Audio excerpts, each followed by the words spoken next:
ტელერადიო კომპანია Georgian Times-ი წარმოგიდგენთ.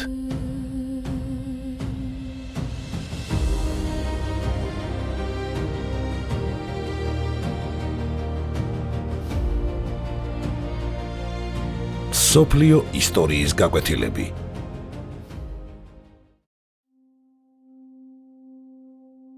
ბალდუინ მეოთხე იერუსალიმელი. მე-12 საუკუნის მეორე ნახევარში იერუსალიმის სამეფო მძიმე ისტორიული გამოცდის წინაშე იდგა. პირველი ჯვაროსნული ლაშქრობის შედეგად შექმნილი ეს სახელმწიფო უკვე აღარ იყო მხოლოდ გამარჯვებული ჯვაროსნების მემკვიდრეობა. იგი იქცა ქრისტიანული აღმოსავლეთის მთავარ ციხესიმაგრედ, რომლის დაცვაზეც დამოკიდებული იყო არა მხოლოდ იერუსალიმის, არამედ მთელი ჯვაროსნული სამყაროს ბედი. სამეფოს გარშემო ძალთა ბალანსი სწრაფად იცვლებოდა. მუსლიმურ სამყაროში გაერთიანების პროცესი იწყებოდა, ხოლო იერუსალიმის შიგნით დიდებულებს შორის დაპირისპირება სულ უფრო აშკარა ხდებოდა. ქალაქი, სადაც ერთმანეთს ქრისტიანული, მუსლიმური და იუდეური სიწმინდეები ხვდებოდა, შუა საუკუნეების ადამიანისთვის სამყაროს სულიერ ცენტრად აღიქმებოდა. ამიტომ მისი ბლობა მხოლოდ სამხედრო უპირატესობა კი არა, პოლიტიკური ლეგიტიმაციისა და რწმენის საკითხიც იყო. სწორედ ამ დაძაბულ ეპოქაში, როდესაც მუსლიმურ სამყაროში სალადინი სწრაფად აერთიანებდა ეგვიპტესა და სირიას, იერუსალიმის ტახტზე ავიდა მეფე, რომლის ცხოვრება შუა საუკუნეების ისტორიაში ერთ-ერთ ყველაზე დრამატულ და გამორჩეულ მოვლენად დარჩა. ეს იყო ბალდუინ მეოთხე, ახალგაზრდა მეფე, რომელმაც მძიმე ავადმყოფობის მიუხედავად იერუსალიმის სამეფოს დაცვა საკუთარ მთავარ მოვალეობად აქცია. ბალდუინი 1161 წელს დაიბადა. იგი იყო იერუსალიმის მეფე ამალრიკ პირველისა და აგნესა დე კურტენეს ვაჟი. ის ბავშვობიდანვე სამეფო კარზე იზრდებოდა, სადაც სამხედრო მომზადებასთან ერთად ისტორიას, წერილობით კულტურასა და სახელმწიფოებრივ აზროვნებასაც ეუფლებოდა. სწორედ ამ პერიოდში შენიშნეს პირველი უცნაური ნიშანი. თამაშისას, როდესაც თანატოლები ერთმანეთს ხელებზე ჩქმედნენ, ბალდუინი ტკივილს თითქმის არ გრძნობდა. თავდაპირველადაც გამძლეობად მიიჩნიეს, მაგრამ მალე გაირკვა, რომ მისი ხელის ნაწილი მგრძნობელობას კარგავდა. ექიმების მცდელობის მიუხედავად დროის გასვლასთან ერთად ნათელი გახდა, რომ მას მძიმე და იმ ეპოქისთვის განუკურნებელი დაავადება კეთრი ჰქონდა. 1174 წელს გარდაიცვალა მეფე ამალრიკი.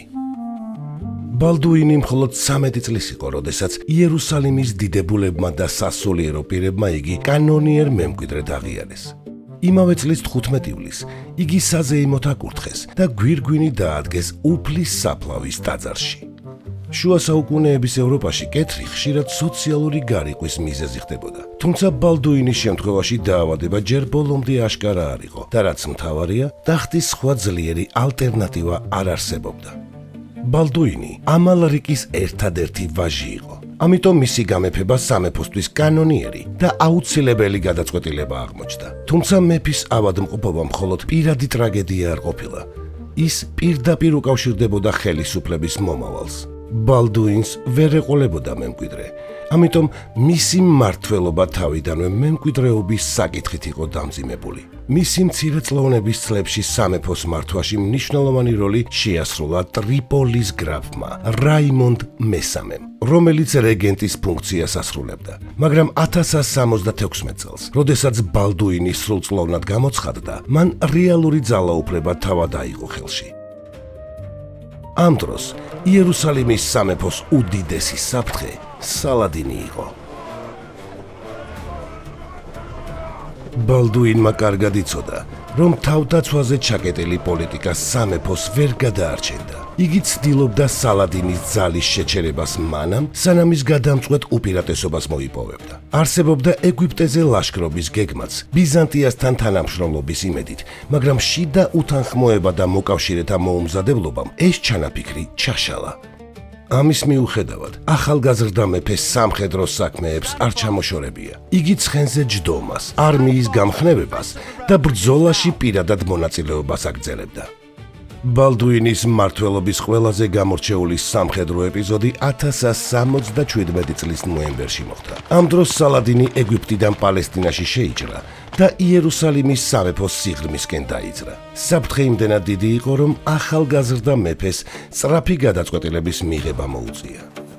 ბალდუინი მცირე ძალებით 100 გალონში იმყოფებოდა, მაგრამ თავდაცვაში დარჩენის ნაცვლად მოულოდნელი შეტევა აირჩია.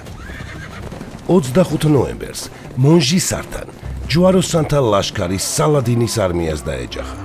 ბრძოლაში ტამპლიერებიც მონაწილეობდნენ, ხოლო მოულოდნელმა თავდასხმამ მუსლიმთა რიგებში არეულობა გამოიწვია.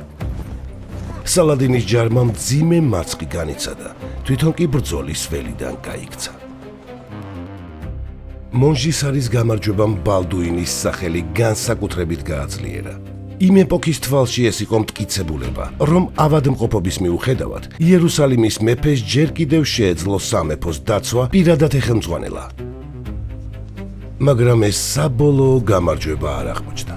სალადინი დამარცხების შემდეგაც ძლიერდებოდა, ხოლო იერუსალიმის სამეფოში შიდა დაპირისპირება იზრდებოდა.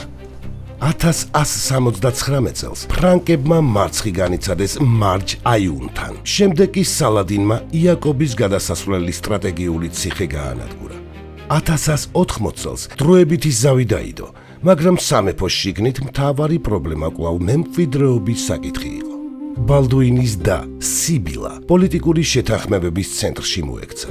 მისი ქორწინება გიდელუზიანიანთან თავდაპირველად დინასტიური სტაბილურობის საშუალებად ჩანდა, თუმცა მალე ამ კავშირმა დიდებულებს შორის დაპირისპირება კიდევ უფრო გააღრმავა.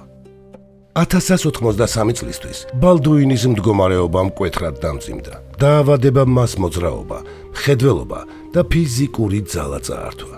მან გიდელუზინიანი რეგენტად დანიშნა, მაგრამ მისი უნიათობა და დიდებულებთან დაპირისპირება მეფეს მალე ამ გადაწყვეტილების შეცვლა აიძულა. იმავე წელს თავისი მცირეწლოვანი დისწული, სიბილას ვაჟი ბალდუინ მეხუთე თანა მეფედ აკურთხა, რათა სამეფო ლუზიანის ხელში არ გადასულიყო. ამავე პერიოდში სალადინმა კერაკის ციხეს ალყა შემოარტყა, სადაც სამეფო ქორწილი მიმდინარეობდა. მძიმედ ავადმყოფი ბალდუინი ჯარს მაინც გაყვა და კვლავ სამეფოს წინააღმდეგობის სიმბოლოდ იქცა. სალადინმა პირდაპირი ბრძოლა არ მიიღო და ალყა მოხსნა.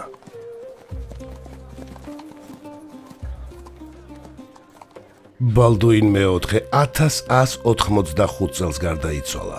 დაახლოებით 24 წლის ასაკში. მისი სიკვდილის შემდეგ ტახტზე ბალდუინ მეხუთე დარჩა, თუმცა ბავშვი მალე გარდაიცვალა, რის შემდეგაც ხელისუფლება სიბილასა და გიდელუზინიანის ხელში გადავიდა.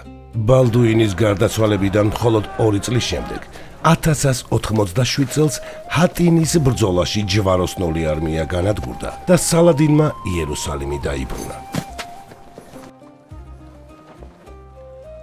ბალდუინ მეოთხის ისტორია მხოლოდ ავადმყოფი მეფის ტრაგედია არ არის. ეს არის ამბავი მოვალეობის, ნებისყოფისა და სახელმწიფოებრივი პასუხისმგებლობის შესახებ. მან ვერ შექმნა ხანგრძლივი მშვიდობა და ვერ გადაარჩინა სამეფო საბოლოო დაცემისგან, მაგრამ სანამ ცოცხალი იყო, შეძლო შეეჩერებინა თავისი ეპოქის ერთ-ერთი უდიდესი მმართველი, სალადინი. სწორედ ამიტომ დარჩა იგი ისტორიაში არა მხოლოდ როგორც კეთროვანი მეფე, არამედ როგორც იერუსალიმის უკანასკნელი დიდი დამცველი.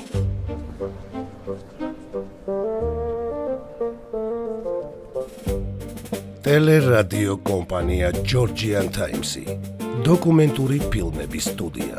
გადაცემაზე მუშაობდნენ დამდგმელი რეჟისორი, პროდიუსერი, იდეის ავტორი მალხაზ გულაშვილი, სცენარის ავტორი, მონტაჟის რეჟისორი, ხმის რეჟისორი მირზა ცხოიძე, გახმოვანება ლაშა მურჯიგნელი.